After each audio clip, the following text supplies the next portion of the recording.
Hello guys, मैं जितेंद्र तिवारी एक बार फिर से एक नया टॉपिक लेकर प्रेजेंट हुआ हूं। आज हम लोग पढ़ेंगे भारत में जो फसल चक्र है, क्रॉपिंग सिस्टम है, इसके बारे में और कैसे क्रॉप्स का, फसलों का वर्गीकरण किया गया है, क्लासिफिकेशन किया गया है, उनके टाइम को लेकर, उनके जलवायु क्लाइमेट को लेकर सारा कॉन्सेप्ट आज हम इस वीडियो में क्लियर करने वाले हैं।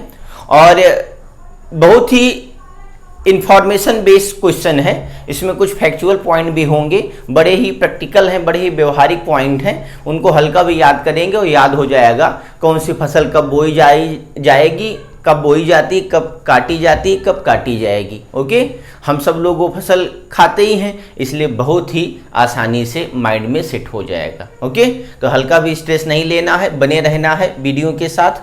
ठीक, क्या है ये दिया गया यहाँ पर, खरीफ फसलें, रबी फसलें, जायद फसलें, नगदी फसलें, ये 4 फसलों के नाम दिए गए हैं इंग्लिश में भी, खरीफ क्रॉप्स, रबी क्रॉप, जायद क्रॉप्स और कैश क्रॉप्स। ओके, तो इनसे संबंधित जो क्रॉप्स हैं पर्टिकुलर, उनको आज हम नोट डाउन करेंगे और उनके टाइम जोन और क्लाइमेट सब कुछ हम लोग आज समझेंगे। ठीक, तो सबसे पहले हम लोग समझते हैं खरीफ क्रॉप्स।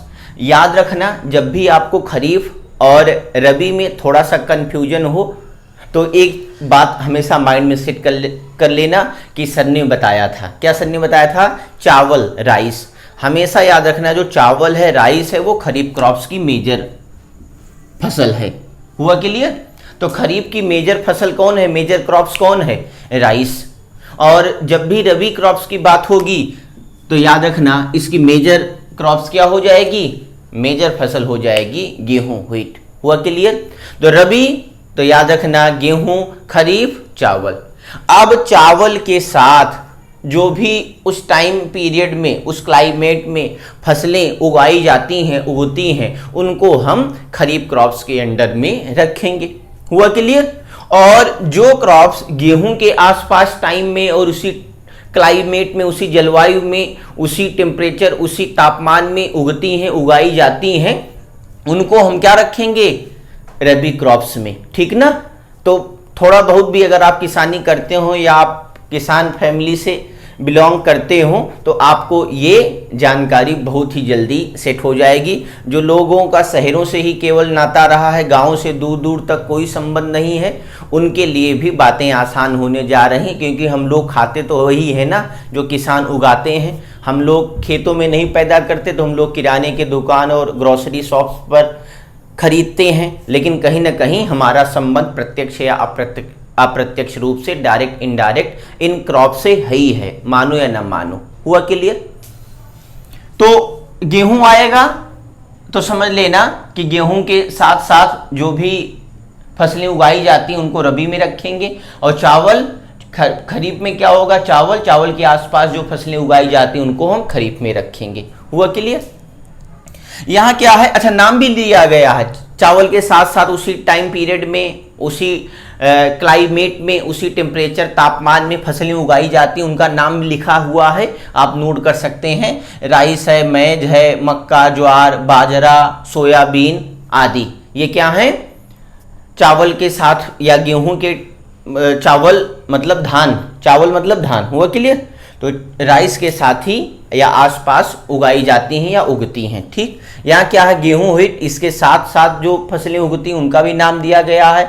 बार्ले आप जानते होंगे, जौ, फिर चना, ग्राम, मस्टर्ड, सरसों, फिर पोटैटो, आलू वगैरह। ठीक, ये किसके साथ हो जाएंगी, ये गेहूं के साथ हो जाएंगी, इनके आसपास इसी क्लाइमेट और इसी टाइम, इसी क्लाइमेट और इसी टेम्परेचर में लगभग उगती हैं, तो ये इनके साथ रख दी जाएंगी। ठीक, याद रखना अक्टूबर में, जून में भारत में मानसून आते ही खरीफ की खेती शुरू हो जाती है। अब प्रश्न आया कि मानसून कब आता है, तो आप हल्का सा मैप के थ्रू समझने का प्रयास करें और बातें सब माइंड में एकदम आपके क्लियर होती चली जाएंगी, है ना, हल्का भी कंफ्यूजन नहीं होगा। ऐसे करके कुछ इंडिया है, हाँ, ये साउथ इंडिया है। तो आप जानते हैं भारत में 90% जो बारिश होती है, जो रेन होगी, वो किसके कारण होगी? साउथ वेस्ट मानसून के कारण। याद रखना 90% of rain in India is happened due to south west monsoon. दक्षिण पश्चिम मानसून के कारण भारत में 90% बारिश होती है। तो ये साउथ वेस्ट मानसून ही भारत में बारिश के लिए लगभग जिम्मेदार है। 10% बारिश फिर दूसरे मानसून के कारण होती है। ओके, नॉर्थ ईस्ट मानसून है, उत्तर पूर्वी मानसून जो जाड़े वगैरह में भी आपने बारिश सुनी होगी उसी के कारण होती है। तो भारत में मानसून कब आता है, ये भी पूछा गया प्रश्न है। मानसून आया कि इधर खरीफ की खेती चालू हो जाएगी। किसान लोग इंतजार करते रहते हैं, भाई मानसून आए मानसून आए। जनरली भारत में 1 जून में मानसून आने की डेट है। 1 जून को भारत में मानसून आता है। केरल में या दक्षिण भारत के तट पर सबसे पहली बारिश करता है केरल राज्य। ओके, इधर ही है ना, वेस्टर्न जो कोस्ट है, पश्चिमी घाट है इधर ही। ठीक, तो केरल में पहली बारिश करता है। लगभग फर्स्ट वीक तक 7, 8, 9 जून तक भारत में ऑलमोस्ट बारिश करने लगता है। केरल में बारिश करने लगता है। 1 हफ्ते तक लेट हो सकता है ना।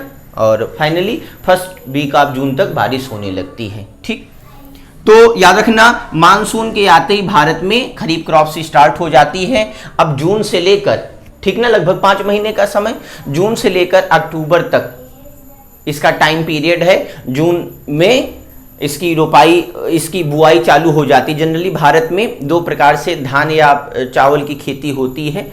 तो एक तो होता है बुआई, पहले बुआई किसान कर देते हैं और फिर करीब 25-30 दिन बाद, 1 महीने बाद वो जो पेड़ होता है ना उसको उखाड़ा जाता है। मैंने एक वीडियो ऑलरेडी डाला है, आप देख लीजिएगा। अभी गांव में बीच में गया था मई में मैं, तो यही हमारे यहाँ राइस की बुआई चल रही थी और रोपाई चल रही थी, इसलिए मैंने वीडियो ऑलरेडी डाल रखा है कि कैसे धान की बुआई और रोपाई करते हैं। वो वीडियो आप देख सकते हैं, वहाँ से इन्फॉर्मेशन कंप्लीट ले सकते हैं, है ना। तो बुआई होगी और बुआई के बाद फिर 1 महीने बाद पेड़ बड़ा हो जाता है और लगभग आधे फीट का। देन आफ्टर इसकी रोपाई चालू होती है, हाँ, खेतों में। वो मैं वीडियो बना रखा हूँ, देख लेना, वहाँ जानकारी ले लेना। ठीक, तो जून से लगभग खरीफ क्रॉप से स्टार्ट होगी और अक्टूबर तक काट ली जाती है। लास्ट बहुत जगह जो थोड़ा सा नीचे वाले खेत होते हैं, जो तराई वाले खेत होते हैं, ऊंचे खेत नहीं होते हैं, तो कुछ जहाँ किसान थोड़ा पीछे खेती करते हैं। ठीक, वेस्ट यूपी, हरियाणा, पंजाब, इन किसानों की तरह अवेयर नहीं होते हैं, उतने धनाढ्य नहीं होते हैं कि टाइम पे कर पाएँ, तो वो थोड़ा सा लेट भी खेती करते हैं। तो जो लेट थोड़ा सा बुआई रोपाई करेगा, ओबियसली फिर थोड़ा सा लेट कटाई भी करेगा, है ना।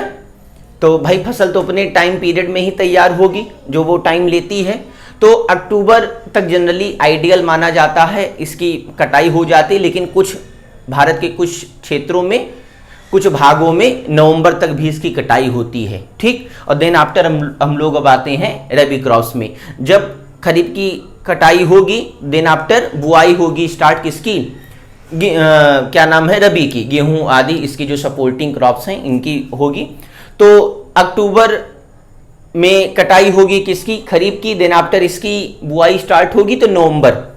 कुछ जगह, कुछ भारत के कुछ भागों में जहां लेट किसान खेती करते हैं, है ना, तो वहां पर दिसंबर तक इसकी कटाई, नवंबर तक कटाई होती है खरीफ क्रॉप्स की, पिटाई वगैरह होती है। और फिर रबी क्रॉप्स भी लेट हो, रबी जो क्रॉप्स हैं, रबी की फसलें, वो भी ओबियसली लेट हो जाएंगी। तो कुछ जगह क्या होगा, याद रखना कि नवंबर के बजाय दिसंबर में भी रबी की फसलों की बुआई शुरू होती है या बुआई हो जाती है। तो आइडियल नवंबर है, नवंबर मिड आइडियल माना जाता है ना। बहुत है तो दिसंबर, तो जनरली मान के चले नवंबर दिसंबर या नवंबर में इसकी बुआई होगी। और मार्च अप्रैल, ठीक, नवंबर में बुआई हुई होगी तो ओबियसली कटाई कब होगी, जल्दी होगी, मार्च में होगी। थोड़ा दिसंबर में हुआ होगा तो फिर अप्रैल में कटाई होगी। तो मान के चले नवंबर से लेकर मार्च अप्रैल तक, ठीक, नहीं दिसंबर से लेकर मार्च अप्रैल तक।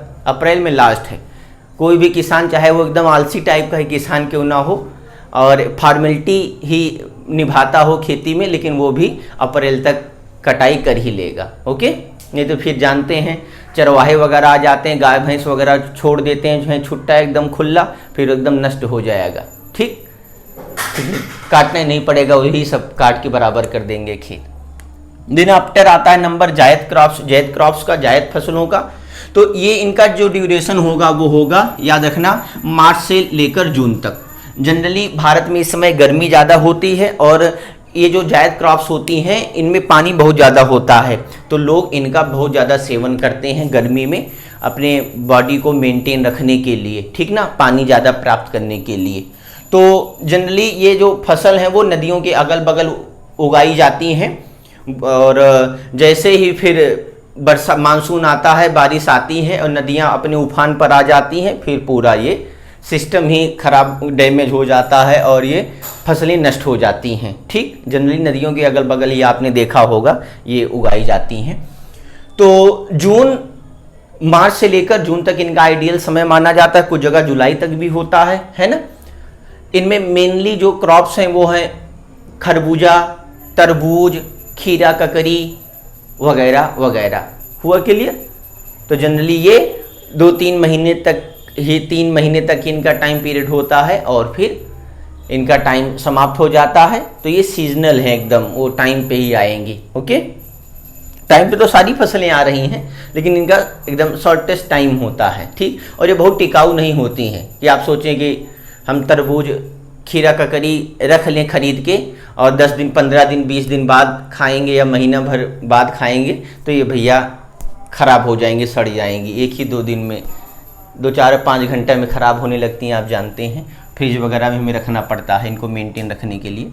देन आफ्टर हैं कैश क्रॉप्स, नकदी फसलें। अच्छा, जैसे इनका पार्टिकुलर टाइम था ना, तो इनका कोई टाइम पीरियड नहीं होता है, ये लगभग ईयरली होती, वार्षिक होती हैं, साल भर ही ये नकदी फसलें उगाई जाती हैं। जनरली ये जो तीनों फसलें थीं ये किसान उगाते हैं अपने लिए, और जो रेस्ट थोड़ा बहुत अमाउंट मतलब बच जाएगा थोड़ा बहुत, या जो भी बचा फसल उसको बेच देते हैं। ठीक, लेकिन नगदी फसलें क्या हैं, इनका प्रोडक्शन, इनका उत्पादन किसान बेचने के मकसद से ही करते हैं, व्यापार ट्रेडिंग के मकसद से ही करते हैं, इसीलिए इनका नाम ही पड़ गया नगदी फसलें, कैश क्रॉप्स। हुआ क्लियर? किसी प्रकार का कोई कंफ्यूजन मत रखना। ऐसी फसलें जिनका उत्पादन किसान केवल और केवल व्यापार के उद्देश्य से करते हैं, बेचने के उद्देश्य से करते हैं, उन फसलों को व्यापारिक या कैश क्रॉप्स कहा जाता है। ये नाम से ही आपको पता है, शुगर केन, कॉटन, जूट, चाय, कॉफ़ी, तंबाकू, मूंगफली, तो इन सब अफीम, इन सब का जो उत्पादन होगा वो किसान किस लिए करेगा? केवल व्यापार के उद्देश्य से करेगा। अब ये नहीं कि वो गन्ना उगाएगा और सोचेगा भाई गन्ना एक कमरे में पूरा भर लो, जैसे लोग स्टोर करते हैं चावल गेहूं वगैरह, ऐसे स्टोर कर लो और 2-2, 3-3 डेली वो जूस वगैरह बनाएंगे हम लोग, या फिर चूहा जाएगा, है ना। तो ऐसा तो होगा नहीं, ऐसा तो लोग करते नहीं हैं। हुआ क्लियर? तो इनका उद्देश्य क्या है? केवल केवल व्यापार के टारगेट से, व्यापार के मोटो से ही, उद्देश्य से ही ये फसलें उगाई जाती हैं। तो आशा करता हूँ कि ये पॉइंट आपको समझ में आ गया होगा, चारों पॉइंट। और लगातार घुमा के प्रश्न पूछा जाता है और कहीं ना कहीं हम लोग कंफ्यूज ही हो जाते हैं एग्जाम में, इसीलिए हमने इनको छोटा ही टॉपिक बनाकर अलग अलग करके डिफाइन किया ताकि किसी प्रकार की कोई कंफ्यूजन रहे ना। हुआ क्लियर? अब आशा करता हूँ ये आपको वीडियो समझ में आया होगा। फिर हम लोग मिलते हैं लाइव क्लास में, थोड़ी देर में लाइव क्लास है। आप लोग जल्दी से जल्दी और ज़्यादा से ज़्यादा प्रयास करिए जुड़ने का। ठीक, ये व्हाट्सअप नंबर है मेरा 9716542299, ये व्हाट्सअप नंबर है, इस पर आप व्हाट्सअप कर सकते हैं और हमसे जुड़ सकते हैं। ठीक, और जुड़ने के बाद आप वो मज़ा पाएंगे, ऑफलाइन वाला मज़ा ऑनलाइन में पाने जा रहे हैं। जैसा कि हम लोग ऑफलाइन क्लासेस में एंजॉय करते हैं और बड़े ही इंटरेस्टिंग वे में पढ़ने का प्रयास करते हैं, सेम आप देखना लाइव क्लास में मज़ा आएगा। आपके क्वेश्चन होंगे, हमारे आंसर होंगे, ठीक ना। आपके डाउट होंगे, हमारे क्लियरेंस होंगे, तुरंत हम क्लियर करेंगे। बस आपको ऐसा लगेगा कि ऑफलाइन ही है, ठीक, कि सर हमारे सामने हम लोग बैठे हुए हैं कुर्सी पे। ठीक, तो लाइव क्लास का वो मज़ा है। तो अब लाइव क्लास में जो हम लोग टॉपिक डिस्कस करेंगे वो 16 महाजनपद, छठी शताब्दी ईसा पूर्व 600 BC में जो 16 महाजनपद 16 बड़े बड़े राज्यों का उदय होता है, ओरिजिनेट करते हैं वो, उनके बारे में हम लोग समझेंगे और वहाँ से आने वाले टॉप क्वेश्चंस को भी साथ साथ क्लियर करने का प्रयास करेंगे। तो थोड़ा सा बोरिंग टॉपिक है लेकिन है इम्पॉर्टेंट, कभी कभार प्रश्न पूछ ही लिया जाता है और यहीं से फिर मगध एम्पायर वगैरह भारत में इस्टेब्लिश होगा, उसी 16 महाजनपद का ही भाग था ना। तो आज हम लोग 7वां टॉपिक डिस्कस करने जा रहे हैं। मॉर्निंग बैच फुल हो गई है, इवनिंग बैच में डेमो चल रहा है, आप डेमो कर ही रहे हैं, सीधा 2000 फीस है यार, ज्वाइन करो। और फिर आप जानते हैं क्लासेस लगातार करने से एक शार्पनेस पैनापन हमारी स्टडी में, अध्ययन अध्यापन में आ ही जाएगा। और आप जानते हैं सरकार लगातार पेंडिंग एग्जाम को करवा रही है और नई वैकेंसीज आ रही हैं, इसलिए अब हमारी तैयारी को एकदम कंटिन्यू रखने का समय आ गया है। तो आप लोग जल्दी से जल्दी ज़्यादा से ज़्यादा जुड़ने का प्रयास करें, ठीक। इसको पूरा नोट डाउन कर लें, हाँ इसको पूरा आप नोट डाउन कर लें, मैं जूम कर दे रहा हूँ, ओके।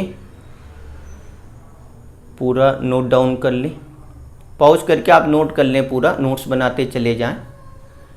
और आपको ये जो क्रॉपिंग सिस्टम ऑफ इंडिया था, भारत का फसल चक्र, ये पूरा टॉपिक क्लियर हो जाएगा। और किसी प्रकार का कोई डाउट रहता है फिर आप कमेंट कर सकते हैं, उनका आंसर आपको बताया जाएगा। जय हिंद, जय भारत।